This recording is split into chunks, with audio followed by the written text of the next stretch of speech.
Hi, I'm Christina Collins with Burton+BURTON, and I'm here to show you how to test your regulator for a leak.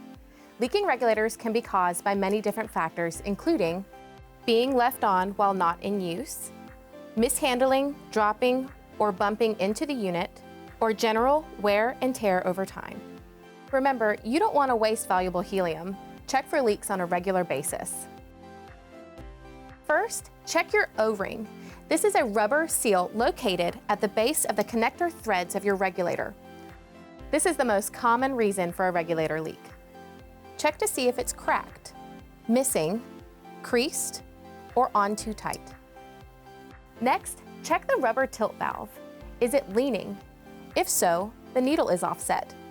Or is the rubber separated from the brass? Next, check the gauge. Does it have a hole in the center of the eye? If so, replace with a new gauge. If you don't know where your leak is coming from, perform a spray test using any brand of glass cleaner. Simply spray the solution around all connections. If bubbles appear, this is the site of a leak. If you don't have any glass cleaner, no problem. Just turn off your helium tank, but do not clear the regulator. If the needle in the gauge stays, there is no leak. If the needle in the gauge drops pressure, there is a leak.